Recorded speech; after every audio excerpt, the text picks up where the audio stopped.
C K Kannada ಟಿವಿಗೆ ಸ್ವಾಗತ ಸುಸ್ವಾಗತ. ಸ್ನೇಹಿತರೆ, ಮುಂದುವರೆದ ಭಾಗದಲ್ಲಿ ಕರ್ನಾಟಕದ ಏಕೀಕರಣದ ಪ್ರಮುಖ ಅಂಶಗಳ ಬಗ್ಗೆ ನಿಮಗೆ ಹೇಳ್ತೀನಿ ಅಂತ ಹೇಳಿದೆ. ಮೊಟ್ಟ ಮೊದಲಿಗೆ ಬರೋದು ನಮಗೆ ಡೆಪ್ಟಿ ಚನ್ನಬಸಪ್ಪನವರು.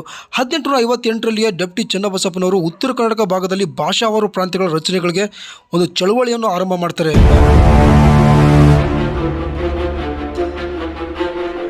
ಸ್ನೇಹಿತರೆ, ಭಾಷಾವಾರು ಚಳವಳಿ ಅಂದರೆ ಬ್ರಿಟಿಷರ ಕಾಲದಲ್ಲಿ ಹರಿದು ಹಂಚು ಹೋಗಿದಂಥ ಕರ್ನಾಟಕದ ಪ್ರದೇಶಗಳು ಎಲ್ಲಿ ಬಹುತೇಕ ಜನರು ಕನ್ನಡ ಮಾತಾಡ್ತಾರೋ ಅವೆಲ್ಲ ಪ್ರದೇಶಗಳನ್ನು ಒಗ್ಗೂಡಿಸಿ ಹಾಗೆ ಸರ್ಕಾರಕ್ಕೆ ಇದನ್ನು ಒತ್ತಡ ಹಾಕುವುದೇ ಒಂದು ಭಾಷಾವಾರು ಚಳವಳಿ ಅಂತ ಹೇಳ್ಬೋದು. 1860ರಲ್ಲಿ ಡೆಪ್ಟಿ ಚನ್ನಬಸಪ್ಪನವರು ಜಮಖಂಡಿ ಮುಧೋಳದಲ್ಲಿ ಅನೇಕ ಕನ್ನಡ ಶಾಲೆಗಳನ್ನು ತೆರೀತಾರೆ. ಜೊತೆಗೆ ಮಠ ಪತ್ರಿಕೆ ಕೂಡ ಆರಂಭ ಮಾಡ್ತಾರೆ.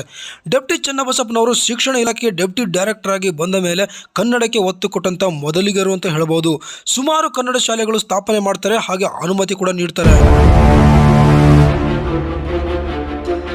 ಸ್ನೇಹಿತರೆ, ನಮ್ಮ ಕರ್ನಾಟಕದಲ್ಲಿ ಭಾಷಾವಾರು ಚಳವಳಿ ಆಗಕ್ಕಿಂತ ಮುಂಚೆ 1874 1976ರಲ್ಲಿ ಇಂಥ ಚಳವಳಿಗಳು ಬಂಗಾಳ, ಒರಿಸ್ಸಾ, ಅಸ್ಸಾಂನಲ್ಲಿ ಶುರುವಾಗಿದೆ ಅಂತ ಹೇಳ್ಬೋದು.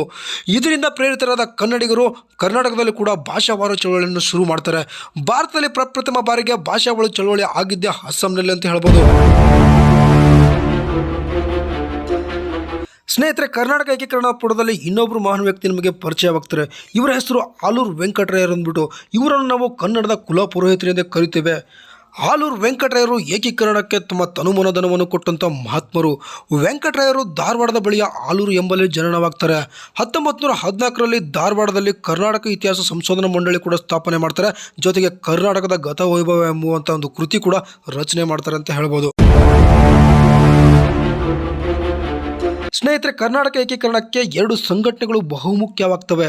ಒಂದು ಕರ್ನಾಟಕ ವಿದ್ಯಾವರ್ಧಕ ಸಂಘ, ಇನ್ನೊಂದು ಕನ್ನಡ ಸಾಹಿತ್ಯ ಪರಿಷತ್ತು ಎನ್ನುವಂಥ ಎರಡು ಸಂಘಟನೆಗಳು ಬಹುಮುಖ್ಯವಾದ ಒಂದು ಕೆಲಸಗಳನ್ನು ಮಾಡ್ತವೆ. ಅದ್ರ ಬಗ್ಗೆ ನಿಮಗೆ ಸಂಪೂರ್ಣವಾಗಿ ತಿಳಿಸ್ಕೊಡ್ತೀನಿ.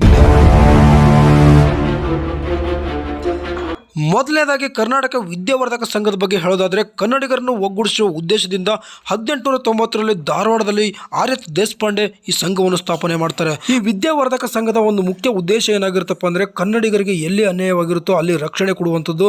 ಮತ್ತು ಮುಂಬೈ ಪ್ರಾಂತ್ಯದಲ್ಲಿ ಇದ್ದಂಥ ಕೆಲವೊಂದು ಕನ್ನಡ ಪ್ರದೇಶಗಳಲ್ಲಿ ಕನ್ನಡ ಶಾಲೆಗಳಲ್ಲಿ ಕನ್ನಡ ಕಡೆಗಣನೆ ಮಾಡಿ ಮರಾಠಿ ಹೇಳಿಕೊಡ್ತಿರ್ತಾರೆ. ಆ ಮರಾಠಿ ಹೇಳಿಕೊಡ್ತಿರ್ತಂಥ ಶಾಲೆಗಳಲ್ಲಿ ಒಂದು ಕನ್ನಡವನ್ನು ಕಲಿಸುವಂಥ ಒಂದು ಮರಾಠಿಯನ್ನು ತಡೆಯುವಂಥ ಒಂದು ಕೆಲಸವನ್ನು ವಿದ್ಯಾವರ್ಧಕ ಸಂಘವನ್ನು ಮಾಡುತ್ತೆ ಅಂತ ಹೇಳ್ಬೋದು. ಈ ವಿದ್ಯಾವರ್ಧಕ ಸಂಘ ಕನ್ನಡಿಗರಿಗೋಸ್ಕರ, ಕನ್ನಡ ಭಾಷೆಗೋಸ್ಕರ, ಕರ್ನಾಟಕ ಏಕೀಕರಣಕ್ಕೋಸ್ಕರ ಈ ಸಂಘಟನೆಯನ್ನು ಹಗಲು ರಾತ್ರಿ ದುಡಿಮೆ ಮಾಡಿದೆ ಅಂತ ಹೇಳ್ಬೋದು. ಕರ್ನಾಟಕ ಏಕೀಕರಣಕ್ಕೆ ಈ ಸಂಘಟನೆಯು ಕೂಡ ತುಂಬಾನೇ ಕಾರಣವಾಗಿರುತ್ತೆ ಅಂತ ಹೇಳ್ಬೋದು. ಸ್ನೇಹಿತರೆ, ಮುಂದಿನ ಭಾಗದಲ್ಲಿ ಕನ್ನಡ ಸಾಹಿತ್ಯ ಪರಿಷತ್ತು ಸಂಘಟನೆ ಬಗ್ಗೆ ನಾನು ನಿಮಗೆ ತಿಳಿಸ್ಕೊಡ್ತೀನಿ. ಕನ್ನಡ ಸಾಹಿತ್ಯ ಪರಿಷತ್ತು ಸಂಘಟನೆ ಏನು ಮಾಡ್ತು ಅನ್ನೋದ್ರ ಬಗ್ಗೆ ನಾನು ಸಂಪೂರ್ಣವಾಗಿ ಹೇಳ್ತೀನಿ. ಮತ್ತು ನಮ್ಮ ಕನ್ನಡ ಏಕೀಕರಣಕ್ಕೋಸ್ಕರ ಯಾವ್ಯಾವ ಪತ್ರಿಕೆಗಳು ನಮ್ಮ ಕರ್ನಾಟಕ ಏಕೀಕರಣಕ್ಕೋಸ್ಕರ ಸಹಾಯ ಮಾಡ್ತು, ಮತ್ತು ನಮ್ಮ ಕನ್ನಡಿಗರ ಮನಸ್ಸಲ್ಲಿ ಹೇಗೆ ಜಾಗೃತಿಯನ್ನು ಮೂಡಿಸುವಂಥ ಒಂದೊಂದು ಗೀತೆಗಳನ್ನು ರಚನೆ ಮಾಡೋದ್ರ ಅನ್ನೋದ್ರ ಬಗ್ಗೆ ಸಂಪೂರ್ಣವಾಗಿ ಹೇಳ್ತೀನಿ. ಅಲ್ಲಿವರೆಗೂ ನಮ್ಮ ವಿಡಿಯೋನ ನೋಡ್ತೀರಿ ಅಂತ ಹೇಳ್ತಾ ಇವತ್ತಿನ ಕಾರ್ಯಕ್ರಮ ಮುಗಿಸ್ತಾ ಇದ್ದೀನಿ. ಜೈ ಕರ್ನಾಟಕ ಮಾತೆ, ಜೈ ಕನ್ನಡ.